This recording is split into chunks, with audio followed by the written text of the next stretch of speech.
Assalamualaikum warahmatullahi wabarakatuh. Izin memperkenalkan diri, nama saya Rahmalia Putri, NPM 20210102016. Di sini saya akan memenuhi tugas mata kuliah Filsafat Hukum Islam pertemuan keempat yang berjudul Sifat dan Karakteristik Hukum Islam. Baiklah, langsung saja untuk materi yang pertama, yaitu sempurna.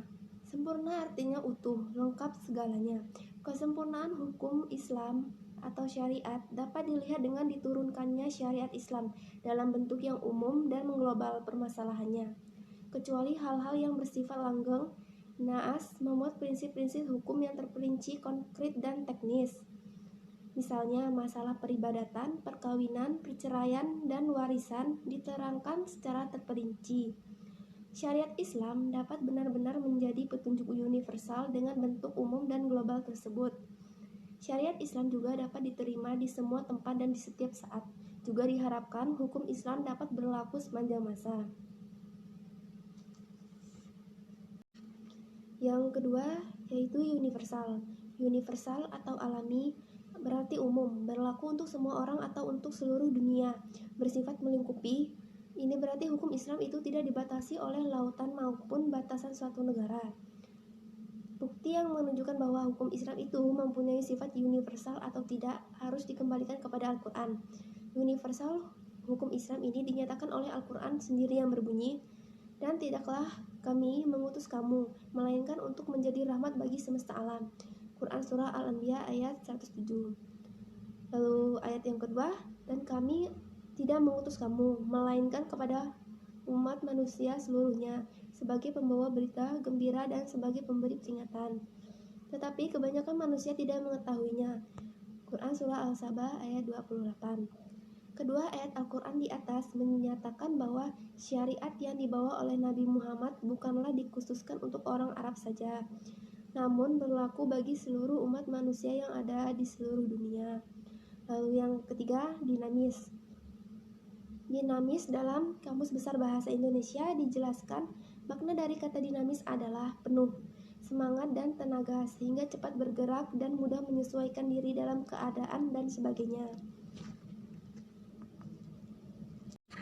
Kedinamisan hukum Islam terletak pada dasar-dasar yang menjadi dasar dan tiang pokok bagi hukum. Dasar-dasar dan pokok-pokok itulah yang menjadi sumber kekuatan, kelemahan, kemudahan, dan kesukaran dalam menetapkan hukum Islam. Sesuai dengan tabiat manusia yang tidak menyukai beban yang membatasi kemerdekaannya, sehingga manusia memerhatikan beban hukum Islam dengan sangat hati-hati. Manusia tidak akan bergerak untuk mengikuti perintah jika perintah itu tidak dapat menawan hatinya atau mempunyai daya dinamika. Syariat Islam dapat menarik manusia dengan amat cepat dan manusia bisa menerimanya dengan ketetapan hati. Karena Islam menghadapkan pembicaraannya kepada akal dan mendesak manusia bergerak dan berusaha serta memenuhi kehendak fitrah yang sejahtera. Sebagaimana hukum Islam menuju kepada toleransi, persamaan, kemerdekaan, menyuruh untuk berbuat ma'ruf dan mencegah munkar. Sendi-sendi dari kedinamisan hukum Islam adalah: yang pertama, meniadakan kepicikan, lalu yang kedua, menyedikitkan nufas, lalu yang ketiga, mensyariatkan hukum dengan cara berangsur-angsur, yang keempat, memerhatikan kemaslahatan manusia, lalu yang kelima, mewujudkan keadilan yang merata. Yang kelima, sistematis. Syariat Islam bersifat sistematis, artinya ia mencerminkan sejumlah doktrinnya, bertalian dan berhubungan di antara satu dengan lainnya secara logis. Beberapa lembaganya saling berhubungan satu dengan lainnya. Perintah sholat di dalam Al-Quran selalu diiringi dengan perintah menunaikan zakat. Perintah untuk makan dan minum diiringi dengan kalimat tetapi jangan berlebih-lebihan. Demikian pula dengan lembaganya. Pengadilan dalam Islam tidak akan memberikan hukum potong tangan bagi pencuri bila keadaan masyarakat sedang kacau dan terjadi kelaparan. Tidak akan memberikan hukuman berajam bagi pezina dan kebiasaan berpakaian yang belum diterapkan sebagaimana yang dikehendaki oleh hukum Islam itu sendiri.